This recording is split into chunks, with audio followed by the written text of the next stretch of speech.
Em um império onde o líder fez um pacto com as trevas, um guarda sequer seria lembrado por defender o reino. Tal era a posição de Cain Lator, guarda imperial, alguém que seria varrido da memória de todos. Nos últimos momentos de Cain, o líder dos rebeldes, Halo Reston, o encarava em meio ao caos. Ele sequer entendia por que Cain havia decidido chegar a tal posição. Com uma espada no peito, Cain viu a vida diante dos olhos. Nascido um órfão, vivi por 28 anos fazendo minhas próprias escolhas. Não comece uma discussão sem sentido, jovem mestre Halo gritava, pedindo para Cain abrir os olhos, mas estes se fechavam mais e mais. Em lágrimas, Halo tentou salvar aquele a quem tanto apreciava, mas a luz deixou os olhos de Cain. Caminhando num espelho d'água, Cain avistou o universo acima dele. O mundo sem fim parecia ser o pós-vida. A liberdade não parecia tão impressionante, o que o fazia lembrar do choro de Halo. Deixando para trás o jovem mestre que deveria saber o que fazer, Cain se perguntou como saborearia a liberdade. Uma luz, no entanto, surgiu, chamando sua atenção. Um poder misterioso o atacou, preenchendo-o antes que pudesse perceber. Ao abrir os olhos novamente, Cain viu um homem de cabelos dourados. Você nasceu com saúde, Caron. O homem olhou para o lado, perguntando se o pai gostaria de segurar o bebê. Ao ver um homem de roupas ricas se aproximar para segurá-lo, Cain se perguntava o que estava acontecendo. Halo, que havia se tornado um homem de meia idade, o levantava, chamando-o de neto. O bebê começou a chorar de repente, surpreendendo o avô. Mas Cain só queria saber o que estava acontecendo. Ele não acreditava que havia se tornado neto de Halo. Anos depois, em uma escola, o professor contava uma história. O cavaleiro Cain Lator, que pereceu com o imperador maligno 40 anos atrás, se tornou um símbolo de lealdade por permanecer fiel até o fim. Com isso, ele terminou de comentar a última opinião sobre história moderna, perguntando ao jovem mestre o que ele achava. Na mesa, o jovem perguntou qual era a visão do professor sobre o assunto. Surpreso, o professor revelou achar que o grande duque apenas desejava restaurar a honra do amigo, pois todos sabiam que tanto o duque Halo quanto o Lord Cain eram amigos. Levantando-se, o jovem perguntou se o professor realmente acreditava nisso. Com um olhar irritado, Caron, terceiro filho de Halo Reston e único filho do Conde Paley, reclamou: "Eu acho que o vovô guarda rancor de seu antigo amigo. Por isso, ele está deliberadamente espalhando o nome do amigo." Surpreso, o professor perguntou por que Caron dizia isso. Caron revelou que, ao invés de se juntar a Halo, Cain havia escolhido perecer com o imperador, algo que Halo não aceitava. Ao contrário de se tornar um herói, como Halo tentava torná-lo, Cain preferiria ser esquecido. O pensamento de Caron assustou o professor. Havia registros de que o duelo entre os dois acabou rápido devido à diferença de habilidades, porém pensar que Cain Lator se deixou ser derrotado por não querer se juntar ao amigo na revolução tornava tal hipótese realmente plausível. Apesar da dedução de Caron, o professor não podia concordar com ele, caso contrário seria punido por blasfêmia. No fim, respondeu ao garoto afirmando apenas nunca ter considerado tal perspectiva. A resposta do professor fez Caron rir. "Estou apenas brincando. Por que você parece assustado?" O nome da reencarnação de Cain Lator havia se tornado Caron Reston. Ele agora era o mais jovem neto do Duque Reston.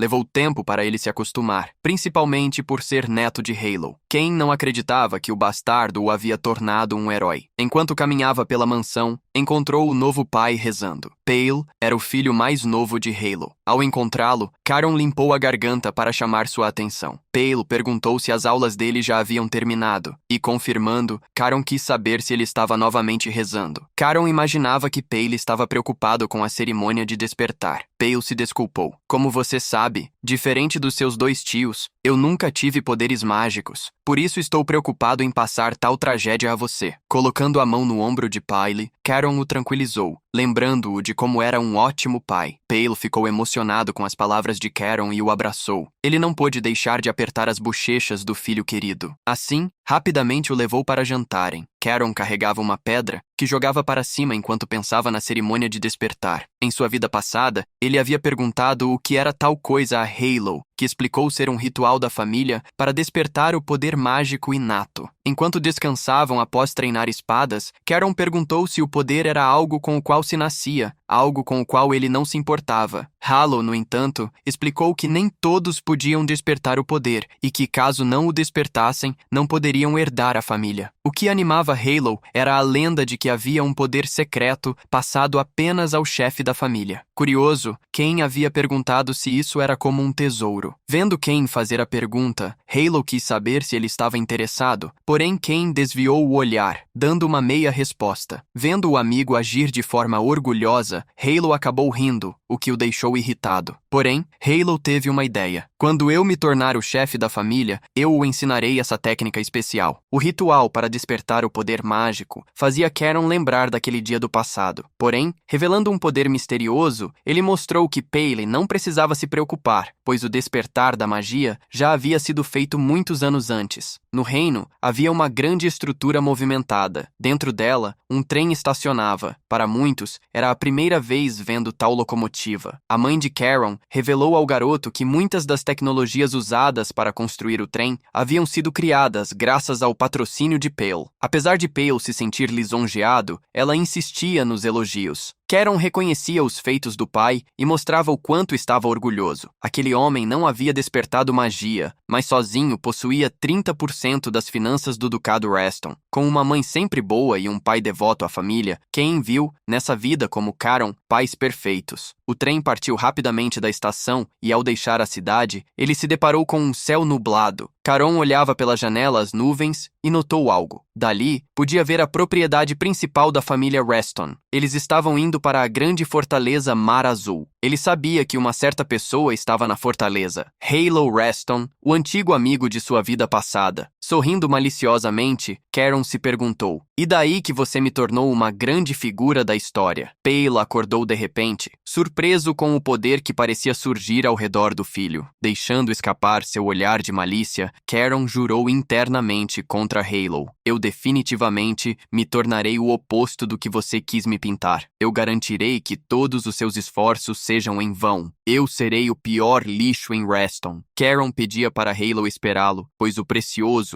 e futuro pior neto estava se aproximando. O trem se aproximou rapidamente da estação de vidro. Ao descerem, os guardas e o mordomo cumprimentaram o terceiro jovem mestre, Pali. Pali devolveu o cumprimento a Heinrich, que respondeu estar bem como sempre. O protagonista observou os chamados Cavaleiros das Ondas do Mar. Eles pareciam ter notado que ele já havia despertado mana, algo que os cavaleiros no território de sua família não perceberam. Era questão de tempo até Halo ouvir sobre isso, embora não importasse tanto para Karen. Heinrich guiou o caminho, liderando-os até o palácio. Ao chegarem na residência principal, uma empregada disse ao jovem Karen que o conde pediu que ele esperasse enquanto cumprimentava os anciãos. Olhando a sala de recepção, Karen percebeu o quão grande era o lugar. Observando a cidade inteira pela janela, ele se perguntou se deveria ir para a biblioteca. Porém, nesse momento, alguém surgiu atrás dele, zombando. "Para a biblioteca assim que chegou? Você é realmente como os rumores dizem, uma traça de livros, não é?" O jovem diante dele zombava de Pale, seu tio, por não ter despertado, recomendando que, assim como o pai, Karen tentasse fazer dinheiro entre os plebeus. Um olhar sombrio tomou o rosto de Karen. O primo dele liberou mana nas mãos, irritado. "Você quer brigar? Eu vou mostrar a você o que é mana de verdade." Porém, apenas com o olhar, Karen pressionou o primo. "Eu não sabia que havia um cachorro sem dono na mansão principal." O primo de Karen sentiu a enorme pressão da mana dele. "Quando você despertou o poder mágico, meu pai nunca falou sobre isso." Zombando, Karen revelou que nem mesmo o próprio pai sabia sobre isso. O primo de Karen ficou surpreso ao ouvi-lo dizer que possuíam um problema. Rangendo os dentes com um sorriso, Karen apontou para si mesmo. "Não precisamos de 2 cachorros loucos aqui. Eu é quem assumirei essa função. Então fique quieto, entendeu?" O primo de Karen ficava ainda mais assustado, principalmente ao vê-lo como um ser das trevas que gargalhava. "Hora de uma boa surra, primo." Em outra sala, Heinrich contava a todos sobre a confirmação do despertar de Karen, reconhecido pelos cavaleiros. Rafale, segundo filho da família, surpreso com o sigilo da informação sobre o despertar do garoto,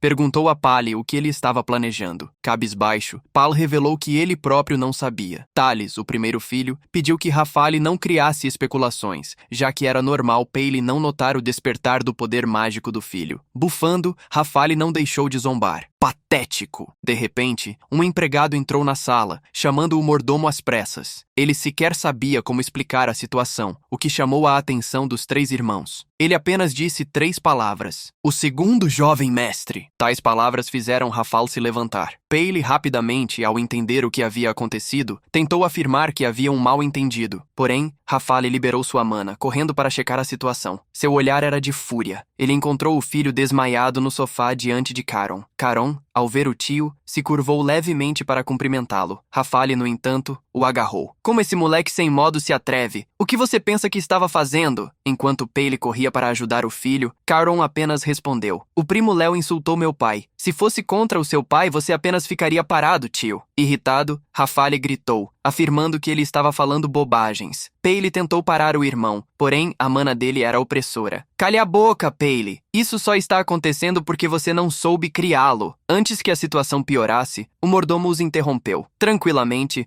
Heinrich revelou que o lorde da família iria julgar o ocorrido pessoalmente. Apressadamente, Pali recuperou o filho das mãos de Rafale. Colocando Caron no chão, Pali verificou se ele estava bem. Nesse momento, o mordomo começou a guiar todos para fora. Suspirando, Pali disse ao filho que também precisavam ir. Caron assentiu, esperando saber como seria encontrar Halo depois de tanto tempo. O sol já havia se posto. Sentado à frente da janela, Halo perguntou, qual o motivo para tal incidente assim que você chegou à fortaleza do Mar Azul? Pale deu um passo à frente para explicar, mas Halo o interrompeu. Não perguntei a você. Eu quero ouvir a resposta de seu filho. Por saber que ele não faria algo que causasse problemas sem considerar as consequências, Halo queria saber os detalhes da história. Vendo Halo agir generosamente, querendo ouvi-lo antes de puni-lo, Caron falou brevemente. O primo Léo insultou meu pai. Irritado, Rafale se manifestou. Fale a verdade. Halo bateu na mesa furiosamente, mandando o segundo filho ficar em silêncio, forçando-o a se desculpar. Afirmando que poderiam simplesmente chamar Léo para confirmar a história, Halo perguntou ao mordomo se o tratamento do neto havia terminado. Quando o mordomo saiu, Halo revelou que aquela não era a única pergunta que queria fazer. Sabendo que Halo queria saber há quanto tempo ele havia despertado, Caron revelou que já faziam 3 anos, o que surpreendeu seu pai e tios. Halo questionou por que ele havia escondido o fato do seu despertar, ainda surpreso. Caron contou que só descobriu que aquilo era poder mágico após ler um livro. Curioso, Halo perguntou o que aconteceu a seguir. Gargalhando, o garoto coçou a cabeça. Eu queria manter segredo. É mais divertido assim, não é? Ainda mais porque os cavaleiros no território não tinham ideia. Halo perguntou mais uma vez a questão, apenas para ter certeza. No momento seguinte, um empregado abriu a porta, anunciando a entrada de Léo. O garoto tinha curativos nas bochechas e uma bandana no olho. Imediatamente, Halo questionou se Léo havia insultado o tio. Antes que Léo respondesse, Caron abaixou a cabeça, fingindo tristeza. Me desculpe, avô. Mesmo Léo tendo rido do meu pai, chamando-o de homem vulgar, obcecado por dinheiro, além de incompetente e arrogante, sem direito à sucessão, apesar disso, eu não devia ter atacado o primo Léo. Léo começou a tremer, afirmando não ter dito tudo aquilo. Ranho descia do nariz de Léo, que se assustou imensamente ao ver a mana transbordada secretamente por Caron. Mais uma vez, Halo perguntou ao garoto se o que Caron dizia era verdade. Léo acabou confirmando a história. Suspirando, Halo afirmou que iria postergar a punição de ambos, já que a cerimônia do despertar seria no dia seguinte. Assim, eles foram dispensados para descansar na mansão. Mais tarde, Halo perguntou ao mordomo o que ele achava do filho de Pele. O mordomo não tinha certeza, mas demonstrou interesse no garoto. Halo confirmou a curiosidade. Não apenas o garoto havia despertado há 3 anos, mas também escondido isso de todos. O mais engraçado para Halo era o questionamento do garoto sobre o nível dos cavaleiros no território de Pale, como se apontasse a negligência dele com as terras do filho. O mordomo achou que o Lorde estava pensando demais, porém Halo tinha certeza de que o garoto era diferente dos outros. Terminando uma bebida, ele esperou para descobrir mais no dia seguinte. Levantando-se, pensou no dia seguinte, curioso para saber se Caron completaria a cerimônia de despertar em segurança e o que ele obteria então. A curiosidade de Halo era tão grande quanto a escuridão da noite. À distância, na floresta que cercava o reino, algo brilhava como a luz da lua. Dentro de um ponto na floresta, havia um pequeno pilar onde uma pedra com um símbolo brilhava misteriosamente. Na noite do dia seguinte, algo aconteceu na floresta. Um grupo da família Reston adentrava a floresta. Caron acompanhava o avô, o pai, os tios, os primos e os élderes. Apesar de já terem se aposentado, Caron ainda sentia que eram habilidosos. curiosos. Pelo fato de seus tios e primos estarem ali, Caron imaginou que algo importante aconteceria. Em pouco tempo, o grupo chegou ao pilar onde a pedra brilhava. Surpreso, Caron reconheceu aquela pedra, a Pedra do Juramento. Diante dela, Halo afirmou que começariam a cerimônia de despertar. Ele explicou que, ao passarem pela rachadura aberta pela Pedra do Juramento, encontrariam um mundo de pedras. Disse ainda que o mundo mostrado pela Pedra do Juramento era diferente para cada pessoa e que a cerimônia terminaria quando usassem a arma obtida lá para destruir aquele mundo. Ouvindo a história, Caron apenas assentiu. Halo olhou para Caron com interesse e, pegando um pingente, aproximou-o da pedra. Pingente e pedra ressoaram um com o outro ao se aproximarem. Um poder transbordou, subindo aos céus. O pilar de energia iluminou a noite, assim como toda a floresta. Pele se colocou à frente do filho, protegendo-o do poder transbordante. Um portal havia se aberto, e Halo olhou para Caron. "Você está com medo?" Preocupado, Pale perguntou se o filho estava realmente bem. Afagando a mão do pai, Caron o tranquilizou. Lembrando das instruções de Halo, ele se aproximou do portal com confiança. "Será fácil, já que destruir as coisas sempre foi o meu trabalho." Antes de o jovem entrar no portal, no entanto, Halo bufou. "Supere seu medo, Caron." Confuso com o conselho, Caron passou pelo portal. O protagonista reapareceu em outro mundo. Ele olhou para o fogo à sua frente, reconhecendo o palácio em chamas onde se espalhavam os corpos de inúmeros cavaleiros. Caron caminhou pelo lugar até que olhou para cima. "Você é um ser das trevas?" Uma voz surgiu em seus ouvidos. "O sangue que corre em suas veias não pode ser invadido por um ser inferior. Supere seu medo e ascenda ao trono. O que você deseja está lá." Caron abriu as portas do palácio, adentrando. Ao encarar o lugar nostálgico, ele viu algo no trono. Tendo protegido aquele lugar com seus companheiros, Caron sentia como se estivesse caminhando sobre eles. A voz surgiu mais uma vez. "Criança abençoada pelo mar gelado do norte, embora sua alma tenha perdido seu destino, você finalmente chegou aqui. Em nome do clã azul, eu lhe dou as boas-vindas." Ao ver a espada no trono, a espada que reconhecia de sua vida passada, entregue a ele pelo imperador, Caron ficou surpreso. Era a espada demoníaca da ruína. A voz no espaço ordenou que Caron infundisse sua mana na espada. O protagonista se recusou, pois a espada da ruína devoraria sua alma. A voz, no entanto, afirmou que os pensamentos malignos da espada já haviam sido extintos por seu avô. Aquela era apenas uma forma distorcida. Ela ordenou uma última vez: "Desperte sua espada, jovem. Apenas você pode despertá-la." Caron pensou com sua alma, com a mente de Cain, se poderia realmente tocar a espada. Ele tinha medo de voltar a ser o homem antigo que ceifara incontáveis vidas. Porém, as palavras de Halo surgiram em sua mente. "Supere seu medo." Irritado por Halo estar sendo super amável, ele descobriu o verdadeiro propósito da cerimônia de despertar: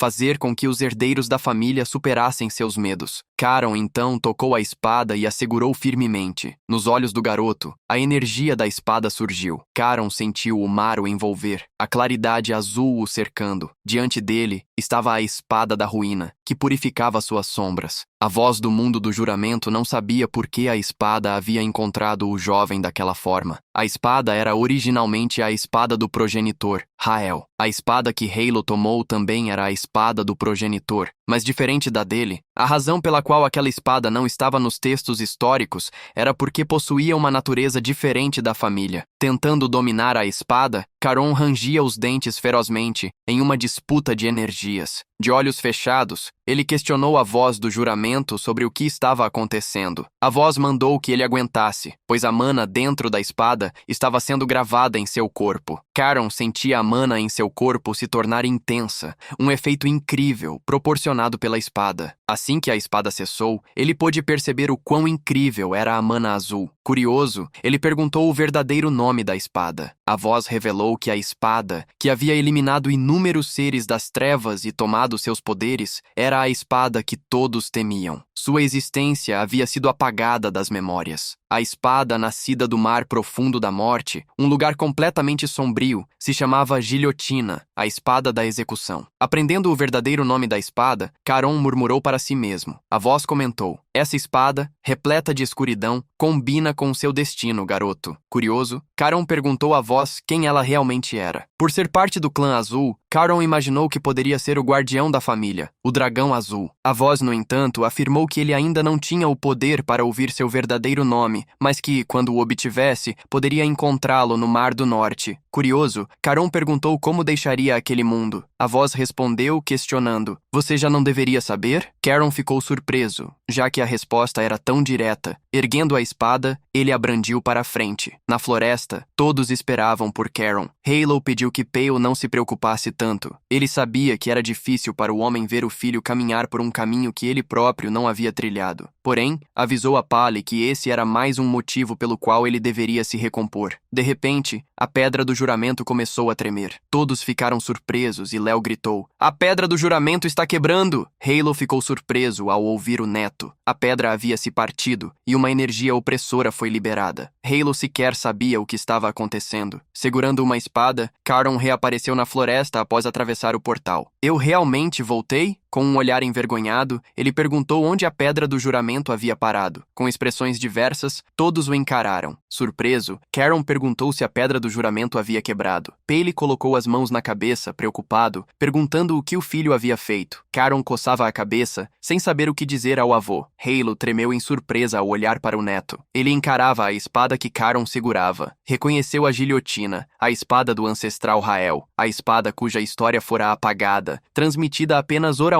aos chefes e anciãos da família. Halo não entendia por que a espada havia aparecido naquele momento. Ele se perguntou se o tempo da aliança estava se aproximando. Preocupado, perguntou se o neto não estava com medo da espada. O garoto que a segurava apenas assentiu tranquilamente. Halo compreendeu o que havia acontecido. Lembrou-se de que, há muito tempo, os ancestrais que não conseguiram cumprir a aliança com o dragão azul para aniquilar os seres das trevas, deixaram para trás a pedra do juramento como prova da aliança, esperando por aquele que um dia a restauraria. A pedra do juramento se partir e a espada reaparecer, disseram a Halo que Caron era aquele que sucederia a essa aliança. Halo Reston ergueu a mão repentinamente. "Eu declaro que Caron, filho de Pali, é um membro legítimo da Fortaleza do Mar Azul, um descendente direto escolhido pela guilhotina e possui o direito de herdar o estilo do mar espiritual." Rafale ficou irritado ao ouvir que o garoto herdaria tal estilo. Thales encarava o garoto e o pai, enquanto pensava na espada que ele havia recebido. Acreditando conhecer todas as espadas da família, Thales nunca ouvira falar daquela. Apenas olhar para ela fazia Thales sentir arrepios na espinha. Apesar de o filho de Pale agora trilhar um caminho que o pai nunca percorreu, Thales jurou que jamais deixaria que a questão da sucessão fosse influenciada por essa variável. Afirmando que a cerimônia de despertar havia acabado, Halo ordenou que todos retornassem. Antes que fossem embora, no entanto, Rafal correu até o irmão, perguntando se ele apenas ficaria assistindo. Thales, porém, afirmou que conversariam em particular. Rafale sabia que alguém influenciado pela ganância, além de suas próprias habilidades, deveria estar sentindo a crise. Curioso, perguntou se o irmão conhecia aquela espada. Balançando a cabeça, Thales negou. Irritado, Rafale liberou sua mana. "Eu não entendo por que isso aconteceu com o filho de Pale, dentre todas as pessoas." Thales, contudo, afirmou que o que importava agora era que não era hora de lutarem entre si. Alguns dias depois, um grupo se encaminhou para a estação de trem. Caron, no entanto, ficaria para trás, o que preocupava o pai, mas fez o mordomo questionar: há algum lugar mais seguro do que a fortaleza? Pale, no entanto, temia mais as ameaças internas. Apesar disso, acreditava que com Halo na fortaleza, os irmãos não agiriam contra o filho. Limpando a garganta, o mordomo se dirigiu a Pale. Ele revelou que aquela que conduziria as aulas de Caron seria Lady Sabina. Pale ficou surpreso ao ouvir o nome da tia. Acreditava que as aulas seriam mais fáceis com ela. Caron conhecia tal mulher. Sabina Reston, irmã de Halo, e conhecida por ser uma mestra não menos habilidosa que ele, chamada de Loba Branca. Pale contou ao filho que a tia sempre o via com bons olhos, por isso pediu que o jovem não a desrespeitasse. Por último, o mordomo revelou que o chefe da família havia deixado uma mensagem para Pale. Halo mandara dizer que prepararia uma residência para que ele pudesse visitar a fortaleza a qualquer hora que quisesse. Pale acabou se sentindo emocionado com o simples gesto. Antes de partir, agradeceu ao mordomo Heinrich, ajoelhou-se, pedindo ao filho que tomasse cuidado e o contatasse caso precisasse de ajuda. Algum tempo depois, o trem partiu, deixando as muralhas para trás. Caron acompanhou o mordomo e os cavaleiros, subindo as grandes escadas. O mordomo o guiava para encontrar Lady Sabina. Caron também não queria deixar a tia-avó esperando. Antes de irem, o mordomo perguntou se poderia oferecer um conselho. Caron o ouviu com gratidão. O mordomo revelou que Lady Sabina odiava ser chamada de avó. Por isso ele também deveria evitar o termo tia-avó. Questionando-se qual seria o problema em ser chamada assim, Caron apenas assentiu ao conselho. Logo, eles passaram por uma pequena muralha. Um jardim na floresta cobria os arredores, com uma grande casa de madeira no centro. O mordomo revelou que apenas descendentes diretos da família podiam entrar na cabana de cultivação na floresta do Mar Azul. Avisando que Lady Sabina estava dentro da cabana, ele pediu para que Caron seguisse adiante sozinho. Por último, Heinrich revelou que o primo de Caron, o jovem Lord Léo, também estava ali, pois o pai dele havia requisitado pessoalmente a Lady Sabina. O protagonista lambeu os lábios maliciosamente, pensando em se divertir. Despedindo-se do mordomo e dos guardas, ele correu em direção à cabana. Heinrich o observava. Ajeitando os óculos, o mordomo comentou consigo mesmo que veria alguma vida naquele lugar após um longo tempo. Ao chegar à grande porta de madeira, Caron pôde ver a mana azul que transbordava da área interna pelas frestas. Ele parou diante da porta, até que ouviu um grito. "Por que você está aí do lado de fora? Não vai entrar?" O protagonista abriu a porta com cuidado, apresentando-se. Caron Reston, filho de Pally, a cumprimenta respeitosamente. Caron se surpreendeu com o que viu. A mulher ali sentada ficou confusa. "O que é isso? Está surpreso por eu não parecer velha como imaginou?" Caron Reston, filho de Pale, a tia-avó, que mais parecia uma bela irmã mais velha, comentou tranquilamente. "Em pensar que você é o filho do queridinho Pale, o tempo realmente voa." Sem acreditar que Sabina havia reconstruído o próprio corpo com poder mágico, Caron deixou escapar. "Não, isso é ridículo. Não pode ser." Ele não podia acreditar, pois aquilo só poderia ser feito por aqueles que alcançavam o reino dos Cavaleiros de 8 Estrelas. Assim que Caron entrou na cabana, Sabina o mandou sentar de pernas cruzadas. Ela o mandou sentar ao lado de Léo, que se assustou ao ver Caron. Ao sentar ao lado de Léo, o protagonista brincou. "Parece que estamos nos encontrando com frequência, não é? Vamos nos dar bem." Tendo ouvido o garoto antes de ele entrar na cabana, Lady Sabina comentou nunca ter imaginado que ouviria o título Loba Branca da boca de alguém tão jovem quanto ele. Ouvindo o garoto afirmar que havia lido em um livro, Sabina se interessou por ele, assim como o irmão. Curioso, Caron perguntou o que o avô havia dito sobre ele. Sabina revelou que o irmão havia dito que ela gostaria dele, o que se confirmou ao vê-lo. Halo havia pedido que ela o ajudasse, pois um dia ele navegaria e governaria o vasto mar. O pedido para que ela se tornasse um farol para o garoto ainda estava na mente dela. Tendo visto Caron por apenas alguns minutos, ela conseguia perceber o potencial que ele possuía, profundamente vasto como um mar aberto. Apesar de atualmente ser bruto e indomado, o potencial era grande como um tsunami. Sabina nunca imaginou encontrar um garoto tão interessante em sua idade atual, mas cuidar do sobrinho seria divertido. Começando a aula, Sabina afirmou que a posição de pernas cruzadas era a mais importante para a fundação do treinamento da mana, mas poderiam treinar sem estar nessa posição após passar o estágio introdutório. De pé diante deles, ela revelou a intensa mana em seu corpo como demonstração. A mana surgiu como um furacão, fazendo o cabelo dos garotos trepidar. Caron encarou a mana azul de Sabina, que afirmou: "A técnica de dominação do mar nada mais é que um método para governá-lo. Usando a mana azul, você poderá criar e operar oceanos com o próprio corpo." Ela ensinou que conseguiriam criar e operar cada vez mais oceanos, e quando chegassem ao 8º, estariam na 8ª estrela. Acima dela estava o estágio onde os 8 oceanos se fundiam como um só, o estágio da 9ª estrela. Sabina revelou haver apenas 3 pessoas nesse nível no continente, sendo apenas uma delas no Império. Caron ficou surpreso sabendo que esse era o avô Halo. Ouvindo o garoto, Sabina confirmou a informação. Com um olhar determinado, Caron jurou que iria superar Halo nessa vida. Lady Sabina conseguiu ver o forte desejo que ele possuía e sorriu misteriosamente, pois as coisas ficavam cada vez mais interessantes. Na cabana, Sabina instruiu que fluíssem mana pelas passagens abertas pelo ritual de despertar. Enquanto os 2 garotos faziam a mana fluir pelo corpo, ela os lembrou de que não deveriam tentar controlar o poder do mar, mas aceitá-lo. De olhos fechados, Caron sentia ondas do mar dentro de seu corpo. Ele tentou concentrar esse poder em seu coração. Sabina, que os observava, ficou surpresa. Ela não conseguia acreditar que a mana que Caron possuía era a de alguém que havia acabado de terminar o ritual de despertar. Léo, que havia aprendido a técnica de dominação do mar 2 anos atrás, estava apenas no nível de segunda estrela, mas, em contraste, Caron estava esculpindo suas passagens de mana por conta própria, mesmo sem ser ensinado. Caron franzia o senho levemente, sentindo a dor de ter seu corpo partido. Sabina viu o garoto parar o treinamento de repente. Ele conseguir controlar o próprio ritmo de treinamento também era surpreendente. De repente, Sabina notou algo. Léo havia caído no chão. Sabina correu para levantar o sobrinho, lembrando-o de que não deveria se forçar a operar a mana mais do que conseguia. Sabina se culpou por focar muito em Caron e esquecer seus arredores, esquecer que eles ainda eram apenas crianças. Apesar de ela estar ali para protegê-los, Caron zombou em murmúrio. Primo, patético. Sabina não pôde deixar de comparar os dois garotos. Um que havia se forçado e se machucado, e outro que havia entendido seus limites. A compostura de Caron para compreender seus limites fez Sabina se perguntar se ele realmente precisava de um farol. Pensando em algo, Sabina chamou por Caron e afirmou: "Eu garantirei sua segurança por 3 anos. Por 3 anos, foque em construir sua força para proteger a si mesmo." Surpreso com o conselho, Caron assentiu. Em um campo de treinamento, diversos aprendizes lutavam com espadas. Diante deles, alguém comandava: "Não sejam desleixados. Balance como se fosse uma batalha de verdade." O comandante então avistou alguém. Léo caminhava ao lado de Caron, perguntando se ele iria usar a espada que obteve para treinar. Irritado, Caron questionou se Léo não gostava que ele carregasse a espada que recebeu do avô. Antes que continuassem a discussão,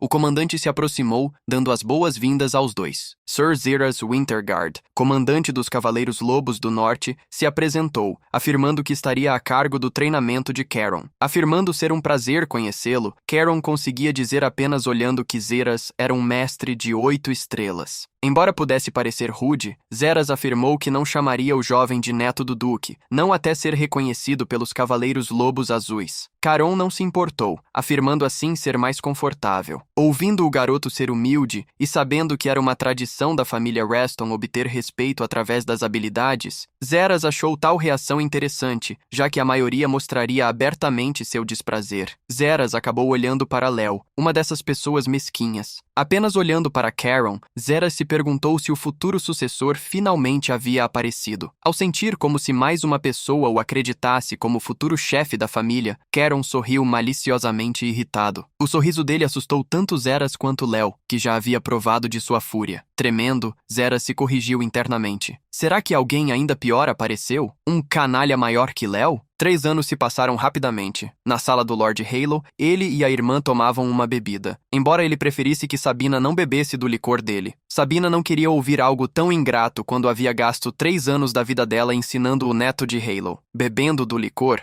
Halo pensou nesses 3 anos. Mudando de assunto, ele perguntou qual era a impressão que Sabina tinha do garoto. Ela só podia defini-lo como uma coisa: um monstro. Halo comentou que ela deveria ter coragem para chamar o neto dele de monstro. Porém, para Sabina, mesmo chamá-lo de gênio era um insulto. Halo se virou para Zeras, o instrutor, perguntando se ele pensava o mesmo. Surpreso, Zeras afirmou que possuía a mesma opinião de Lady Sabina. Em cada aspecto, as habilidades físicas, o talento inato, a atitude dele sobre o treinamento, assim como a coragem. Além de tudo isso, eu sinto que ele é superior mesmo quando comparado ao primeiro filho e herdeiro, que dizem ser um gênio. Surpreso, Halo perguntou se Zeras o estava comparando a Hugo, primeiro filho da família Thales, alguém dito ser o melhor dentro do Império. Zeras confirmou seus pensamentos. Ao lado, Sabina brincou. Será um problema para a família não gerenciar a situação corretamente, certo, irmão? Halo não entendia sobre o que ela estava falando, mas ela o explicou. Pense na influência que Caron terá na linha de sucessão. O que Caron irá significar para seus filhos. Halo questionou se Sabina estava dizendo que os filhos dele seriam uma ameaça ao próprio sobrinho. Vendo o irmão servir outra bebida, Sabina o questionou sobre o que aconteceria se o talento de Caron fosse conhecido por todo o Império. Na visão dela, isso influenciaria na decisão de quem deveria ser o sucessor. Diante das palavras da irmã, Halo se viu preocupado. Mudando de assunto, Sabina perguntou: agora que a pedra do juramento foi quebrada, É o fim de nossa família? O número de bestas mágicas cruzando através do Mar do Norte tem aumentado. Halo imediatamente a mandou não dizer coisas absurdas e a lembrou. Aquele que quebrar a pedra irá criar uma nova. Essa era a mensagem que era passada de geração em geração, desde a criação da primeira pedra do juramento há séculos. Porém, Sabina ouvia tal coisa pela primeira vez. A profecia passada apenas entre os chefes da família. Diante da era iminente que se aproximava, Sabina comentou: "Parece que os ombros do novo fofo jovenzinho se tornarão mais pesados, não é?" Ela perguntou quando Halo contaria sobre o assunto a Karen. O Lorde esperava o tempo certo chegar. Em outra residência, uma carta havia chegado para Paley. "Pai, você está bem? Quero me desculpar por não visitá-lo enquanto estou em treinamento. O clima está ficando frio, por favor.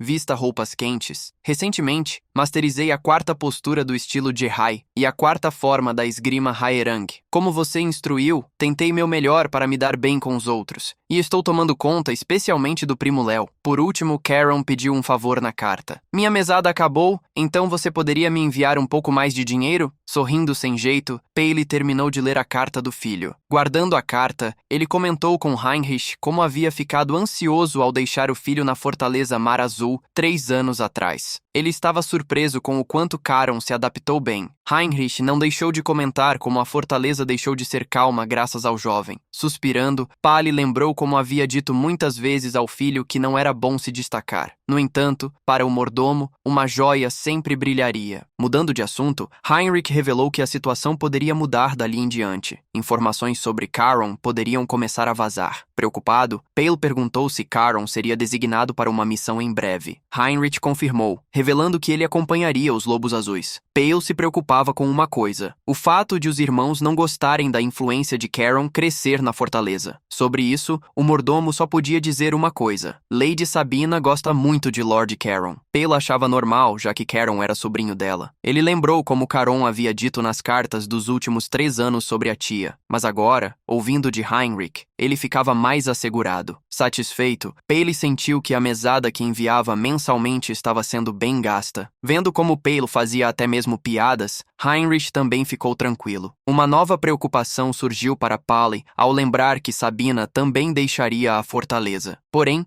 Heinrich o tranquilizou. Lord Caron formou um forte laço com os Cavaleiros da Onda Azul na Fortaleza Mar Azul. Esse é um título irrelevante, mas chegou ao ponto em que os cavaleiros pessoalmente deram ao jovem um apelido. Sorrindo sem jeito, Paley comentou já ter ouvido sobre tal apelido: o jovem cachorro louco da Fortaleza Mar Azul. Em uma área distante, construções eram erguidas até o fim da tarde. Próximo àquele lugar, um homem lutava com uma espada de madeira. O confrontando, Caron acabou quebrando a própria espada de madeira devido ao esforço repetitivo. O homem recuou pesadamente, assumindo a derrota. Porém, Caron o contradizia: como você pôde simplesmente distorcer o caminho da sua espada e levar o golpe, Hans? Você não lembra que a espada Haerang é inútil quando dominada? Você precisa enfrentar força com força. Um adulto como você não pode ser tão fraco. Hans não deixava de ficar impressionado, pois Caron era o único que podia criticar a força dele, mesmo ele estando ferido. Para Caron, Hans tinha músculos de balões. O jovem estava sendo honesto ao dizer que Hans era fraco. Deixando o assunto de lado, Hans admitiu se sentir sobrecarregado ao enfrentá-lo sem usar magia. No ano anterior, a situação era bem diferente. Diante de tudo isso, Hans revelou que Caron poderia ser designado a uma missão em breve. Hans disse ter ouvido que Sir Zeras quem decidiria as missões dessa vez,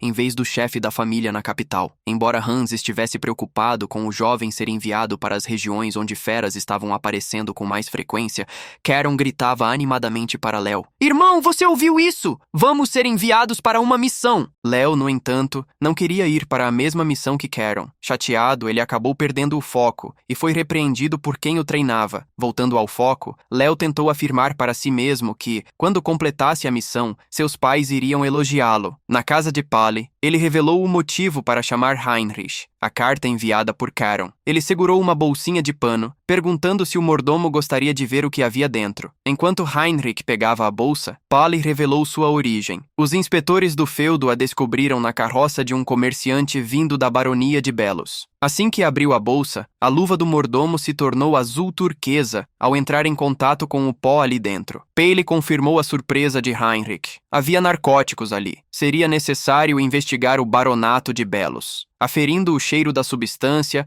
Heinrich concordou. Mais tarde, naquela noite, o trem chegou à capital da Fortaleza Azul. Um homem misterioso desceu do trem, observando a fortaleza ao longe. A lua cheia iluminava o céu azul da fortaleza, cercada pela floresta. Guardas constantemente faziam a vigília da fortaleza. Um jovem com uma garrafa em mãos se escondia desses guardas. Ele reconhecia o esforço para obter aquele uísque. É sempre uma emoção mexer na coleção dos Zeras. Mesmo tendo reencarnado, Caron não conseguia esquecer o gosto do licor. De repente, ele viu um rosto que nunca havia visto antes acompanhar um homem pela fortaleza. Ele mostrava preocupação. O Duque Reston realmente está ausente? É um assunto urgente. Mas o empregado que o acompanhava confirmava que o Duque havia ido à capital. O empregado se surpreendeu ao ver Caron, que perguntou o que levava o homem tão tarde à fortaleza. Caron descobriu que aquele era o barão Rohan da Casa Belos, que possuía assuntos urgentes. Rohan encarou Caron, se perguntando se ele era o filho do terceiro príncipe que havia sido afastado da linha de sucessão. Lembrando o nome do jovem e que ele havia despertado magia diferente do pai, Rohan Belos se apresentou. Caron afirmou que iria ouvir Rohan, o que surpreendeu o empregado, que achava melhor enviá-lo ao comandante dos cavaleiros que estava cuidando da fortaleza. O que mais preocupava Rohan na situação era o jovem estar carregando uma garrafa de licor. Lembrando como normalmente um barão enviaria um procurador, mas fora a fortaleza pessoalmente, Caron imaginava que o assunto era realmente urgente, por isso seria mais apropriado um nobre recebê-lo. Entendendo o raciocínio de Caron, o empregado se curvou levemente, afirmando que informaria as Eras separadamente. Analisando a situação, Rohan conseguia ver que o garoto não era apenas um causador de problemas, já que seu julgamento político era impressionante mesmo sendo tão jovem, embora carregasse uma garrafa de licor. Enquanto ainda se perguntava se, na família Reston, beber tão jovem era permitido, Rohan seguiu Caron. Os dois se reuniram em uma casa-escritório, onde Caron ouviu a história. Então, para resumir, o problema é que o grupo de bandidos se estabeleceu nas montanhas orientais da baronia, certo? E desde que eles apareceram, entorpecentes começaram a circular e plebeus desapareceram para serem vendidos? Rohan confirmou a história. Como as terras do baronato eram pobres e sem especialistas reais, eles não conseguiram formar um exército apropriado no último ano para responder à ameaça dos bandidos. Incapazes de lidar com o assunto, Rohan revelou que o próprio pai havia liderado um pequeno grupo de soldados para atacar os bandidos, mas, em vez de terem sucesso, sofreram grandes perdas, e até mesmo o pai dele se feriu na batalha, ficando acamado desde então.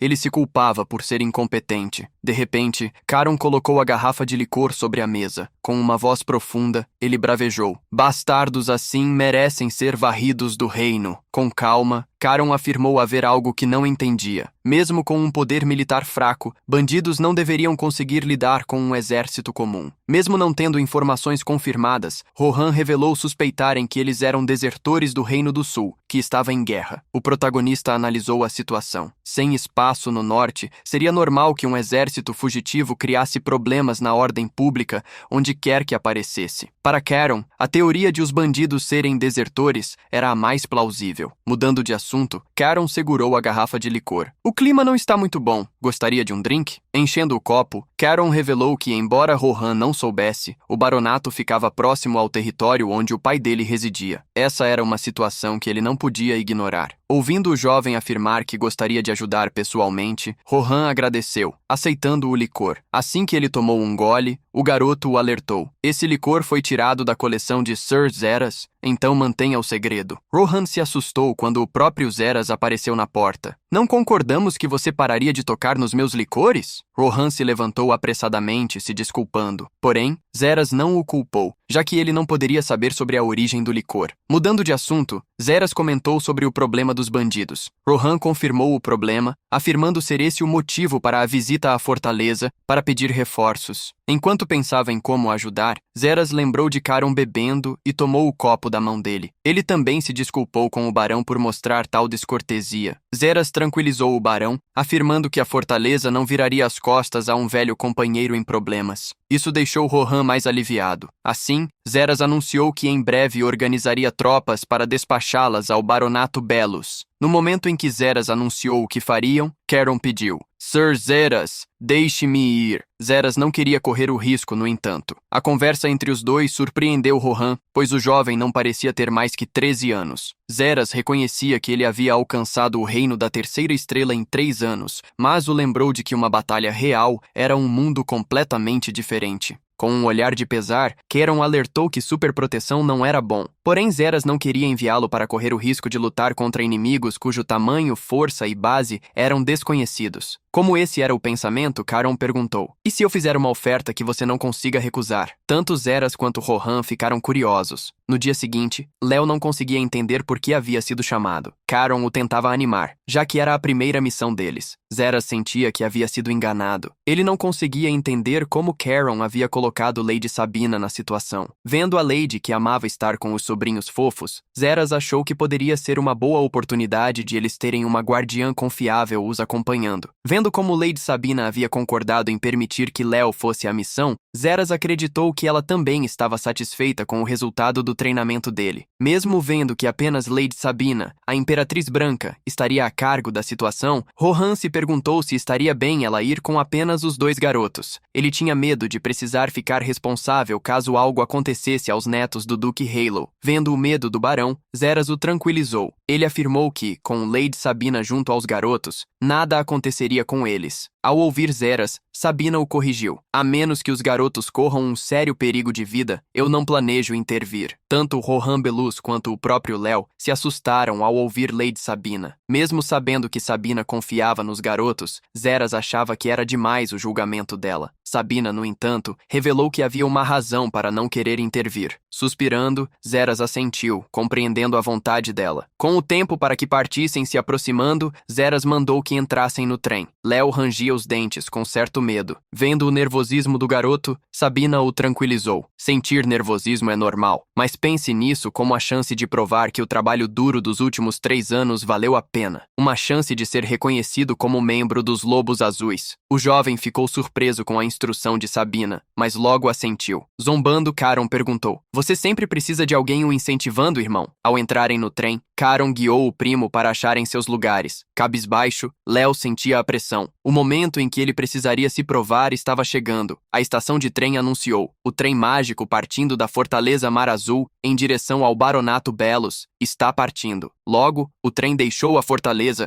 em direção à provação que os jovens iriam enfrentar pela primeira vez. Avançando pela floresta, o trem chegou a uma área nevada próxima às montanhas. Eles descobriram que precisavam tratar como confidencial a presença de Sabina, pois assim que soubessem da presença dela, os bandidos poderiam fugir. Ela perguntou se Rohan gostaria que isso acontecesse. O barão rapidamente negou. Rohan olhava para Caron, ao lado dele, que dormia, e se perguntava se estava tudo bem em confiar em 2 crianças. Um deles nem sequer sabia o significado de nervosismo, enquanto o outro se preocupava por ambos. Léo tinha um olhar de preocupação e tristeza. Em casa, Léo havia sido repreendido por se dar bem com Caron. A mãe o lembrava do que havia acontecido há 3 anos. A mãe o lembrava de que Caron não era um amigo, mas um rival. Alguém que o havia feito cair em desgraça e que fizera seu pai perder reputação. Vendo o garoto calado, ela o mandou falar algo. Surpreendendo a mãe, Léo respondeu de uma maneira que ela não esperava. Mãe, me desculpe, mas Caron e eu não somos rivais. Ele a lembrou de como até mesmo Hugo, chamado de gênio, não havia alcançado o reino de 3 estrelas até chegar aos 14 anos, enquanto Caron havia chegado à 4ª estrela aos 13. Léo se comparou a ele, tendo chegado à 3ª estrela aos 15 anos,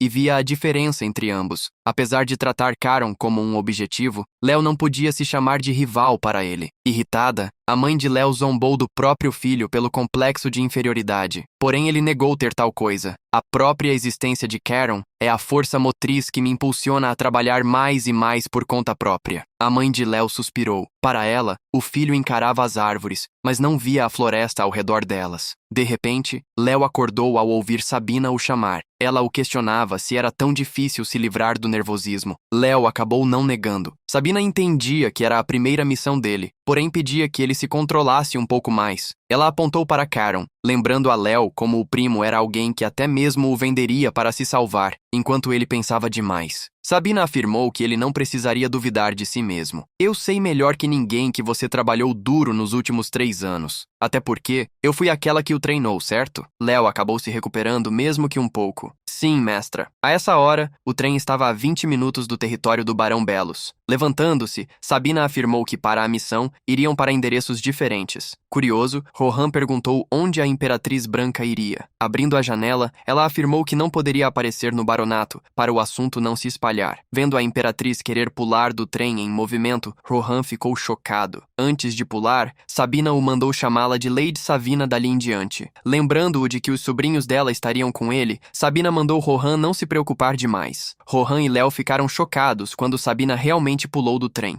Eles correram até a janela enquanto Caron gargalhava. Rangendo os dentes em desespero, Rohan se perguntava por que todas as pessoas da casa Reston pareciam loucas. Na residência dos Belos, um homem tossia pesadamente. Ele mostrou aos jovens da família Reston como o corpo dele não estava na melhor forma, por isso pediu desculpas por não os cumprimentar apropriadamente. Pedindo para ele não se preocupar, Caron perguntou ao Lord Belos como estavam as feridas dele. Tendo passado do ponto de perigo, o homem agradeceu a preocupação. Lembrando do passado, o Barão Belos revelou ter encontrado Caron e Pyle há 10 anos. Ele elogiou o garoto por ter crescido, comentando que Pyle deveria estar orgulhoso. Ouvindo o elogio, Caron se sentiu desconfortável por não saber como responder. O barão perguntou como poderia chamá-lo, já que ele estava desconfortável. Caron pediu que ele o chamasse como achasse mais fácil. Sabendo que essa era a primeira missão do jovem, o barão perguntou se ele já estava na 4ª estrela do estilo Zerhae, sendo tão jovem. Caron confirmou, revelando que o primo estava na 3ª estrela. Embora, ouvindo os detalhes sobre Léo, o barão elogiou. A família principal deve ter uma opinião muito alta sobre você para mandá-lo para cá. Léo ficou surpreso com as palavras do barão, que revelou hesitar em pedir que os garotos enfrentassem tal tarefa difícil. Caron respondeu ao barão: entendemos sua preocupação, mas se nós falharmos, não seria uma desgraça de honra para os lobos azuis? Nós não pretendemos falhar. Tendo dito isso, Caron perguntou se Léo não pensava o mesmo. Surpreso, Léo concordou rapidamente. O barão tossiu enquanto agradecia aos jovens e preocupava o filho. Vendo como o barão precisava descansar, Caron afirmou que deveriam ir agora. Confiando a missão aos jovens, o velho barão avisou que um guia já havia sido preparado para levá-los. Enquanto iam para a Floresta Nevada, Léo tentava conversar com Caron. Caron achou que ele já estava cansado, porém Léo tinha uma questão séria. Podemos realmente confiar nesse guia herbalista? Apesar de o herbalista ser um habilidoso guia local designado pelo barão, eles não tinham garantia de que ele não estivesse com os bandidos. Caron ficou surpreso ao vê-lo finalmente usar o cérebro. Caron assentiu à suposição de Léo, afirmando que o guia também deveria fazer parte do grupo de bandidos.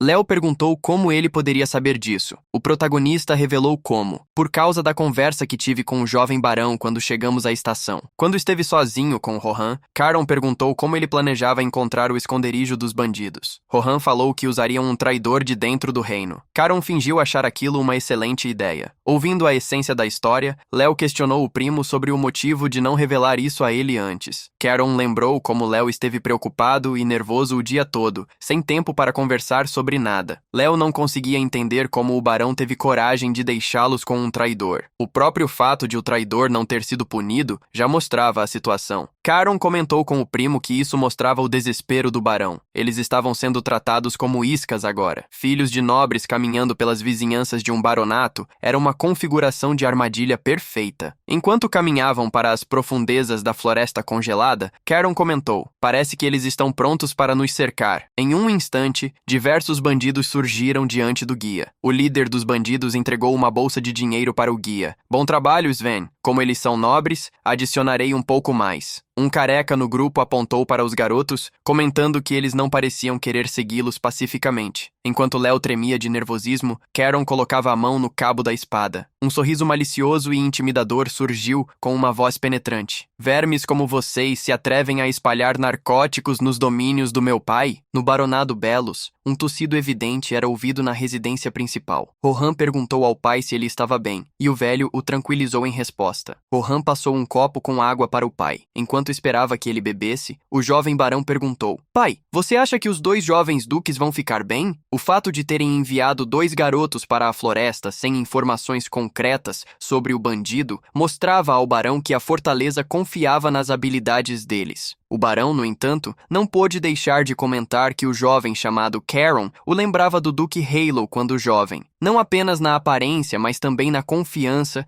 e em suas relaxadas atitudes magnânimas. O barão não podia deixar de ter expectativas em relação ao garoto. Na Floresta Branca, devido à neve, o vermelho foi pintado. A espada guilhotina era brandida por Caron, transbordando mana azul para atingir seus inimigos e colocar em prática o nome dela. Em meio aos bandidos, Caron lutava sozinho, pondo fim a cada um deles com um único ataque. O guia traidor, embora caído, ainda possuía alguma consciência. Para ele, aquele jovem não podia ser tratado de forma diferente de um monstro. Esse era o mesmo pensamento que Léo tinha em relação ao primo. O bandido careca rangeu os dentes ao ser manchado pelo vermelho dos amigos. Ele avisou apressadamente ao capitão que deveriam retornar e informar a unidade principal, mas o capitão rangia os dentes furiosamente, com os olhos vermelhos de fúria. Recusando-se a ser derrotado por um moleque com cheiro de leite, avançou empunhando seus machados. Caron percebeu o inimigo, mais poderoso que os outros, se aproximar rapidamente. O bandido erguia os 2 machados como um berserker sanguinário. Porém, com um único balançar de espada, Caron comentou tranquilamente: Ele é tão ridiculamente barulhento. O corte atingiu o centro do bandido, que caiu de joelhos diante de Caron. Assistindo à batalha, Léo havia desembainhado sua espada Silpide sem perceber. No entanto, ele aguardou de volta, pois o serviço já havia sido concluído por Caron. Caron já era impressionante, mas a aura que a espada emitia exalava um sentimento de opressão. Léo tocou o próprio pescoço, sentindo que a espada o queria. O último bandido, o careca, levantou as mãos apressadamente, rendendo-se. Ao rendê-lo, Caron perguntou seu nome. Urra prontamente se apresentou. Com um olhar malicioso, o protagonista perguntou se Urra possuía uma corda. O homem respondeu depressa, entregando o item a ele. Léo observou, confuso. Surpreendentemente, aqueles amarrados eram Caron e Léo. Ao ver as mãos presas, Léo perguntou a Caron se realmente precisavam fazer aquilo. Apesar das cordas, ele questionava se era necessário entregar uma arma ao bandido careca. Caron explicou ao primo que, para encontrar a base dos bandidos, precisavam ser convincentes. Eles não poderiam simplesmente caminhar por aí portando suas espadas. Entregar as espadas a Urra serviria para fingirem que haviam sido capturados. Enquanto caminhavam, Caron gritou para Urra. Ele perguntou ao careca se eles eram desertores. Urra confirmou. Nós éramos do 9º Regimento, 1º Batalhão da 3ª Infantaria do Reino de Seas. O que Urra falou confirmou para Léo que eles eram do sul. Caron, curioso, perguntou quão grande era o grupo deles. Urra revelou que, incluindo um mago e seus 2 cavaleiros, estavam em um total de 130 homens. Suando após revelar todas as informações, Urra se culpou por ter encontrado tais garotos,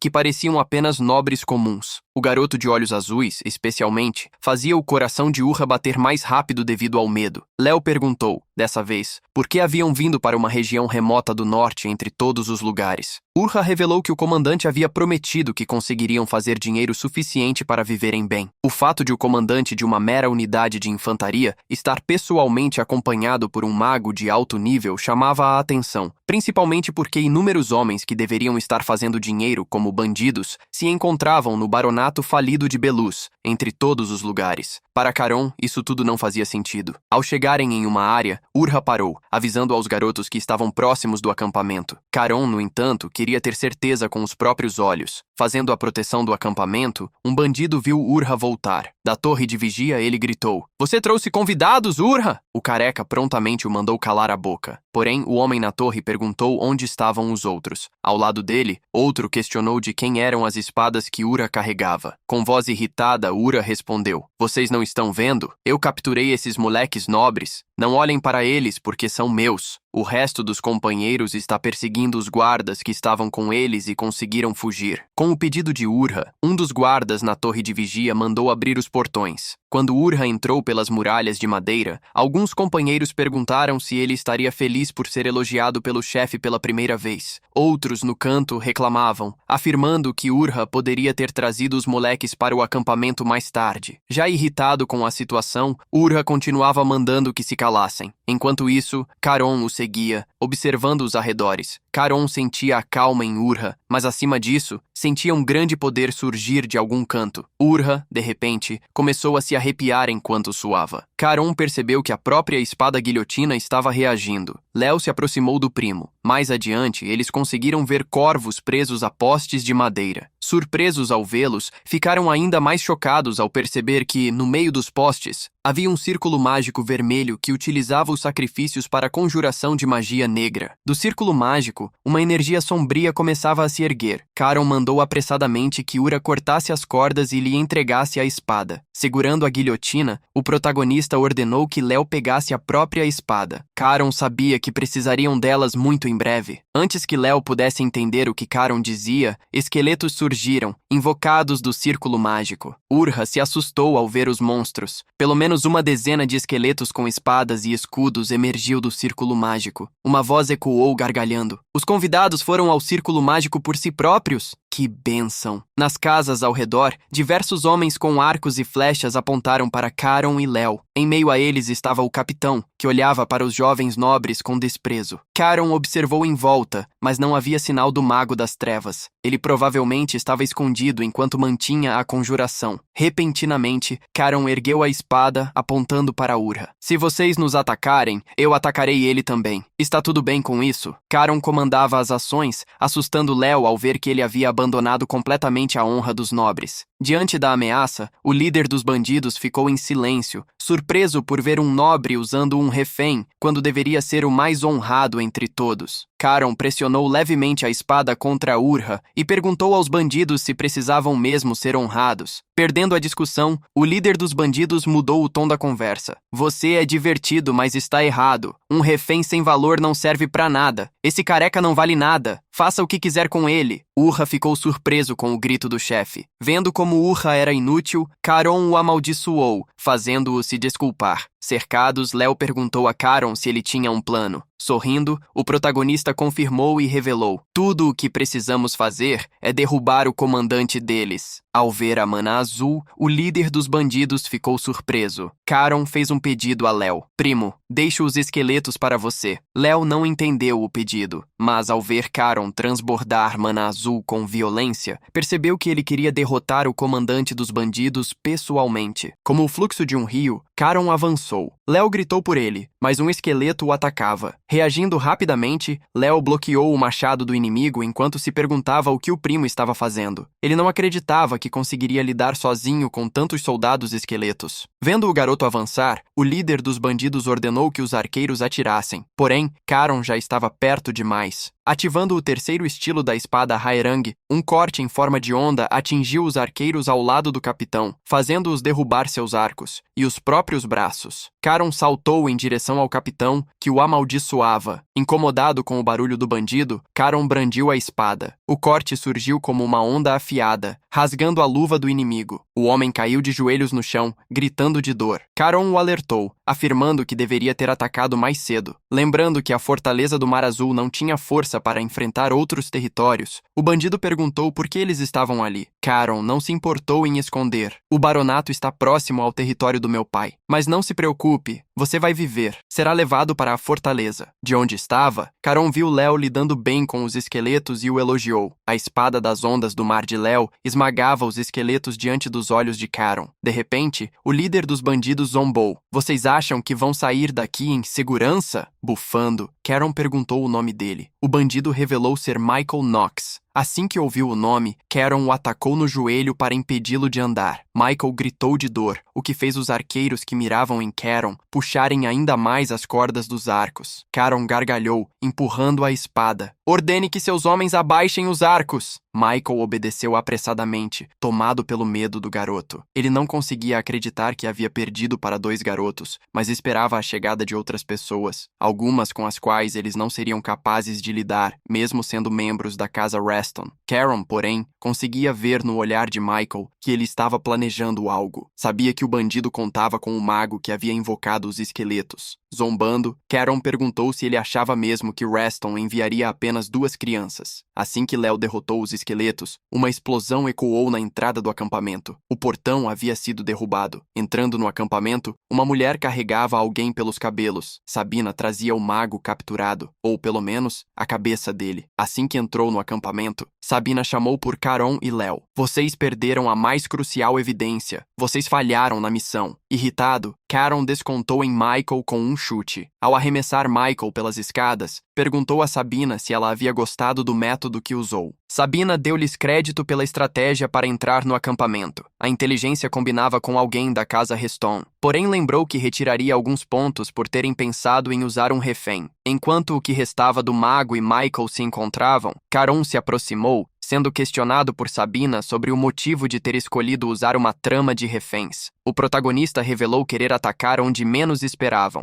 Ninguém imaginaria que nobres fariam reféns. Surpreso, Urha concordou com Karen, ele mesmo sem entender o motivo. Com tudo se desenrolando daquela forma, Sabina não pôde deixar de comentar. Karen, eu nunca vi você assim. Um completo lunático. Sorrindo, o protagonista apenas agradeceu. Olhando para o líder dos bandidos, Sabina afirmou que voltariam para a fortaleza, pois tinha perguntas a fazer. Ao ouvir as ordens de Sabina, Michael Knox percebeu que estava em apuros muito maiores do que imaginara, pois todos os Reston eram loucos. Um guarda encontrou uma prisão e gritou: "Por aqui!" 2 homens apareceram na porta, procurando seus familiares. Um garoto que havia sido raptado avistou seu pai. Em lágrimas, eles se reuniram, o pai se desculpando por não ter conseguido proteger a filha Isabel. Karen observava Urha ao lado dele. Ele pôde perceber que o antigo cavaleiro, e agora bandido, se sentia culpado. Karen, no entanto, brincou, lembrando-o de que era cedo demais para isso, pois iria para a prisão do baronato junto com os companheiros. Ele estaria sendo levado junto com o capitão dos bandidos para a fortaleza Mar Azul. Sabina questionou Karen se estava tudo bem não amarrar o careca. O jovem achava que estava tudo bem por enquanto. Eles precisariam de ajuda para transportar os outros bandidos para a fortaleza Mar Azul de qualquer maneira. Apesar de deixar Urha desamarrado, Karen o aconselhou a não baixar a guarda. De repente, uma das pessoas se aproximou perguntando se Urha também seria punido. O protagonista concordou, lembrando aos aldeões que Urha também era considerado um bandido. Um dos homens, no entanto,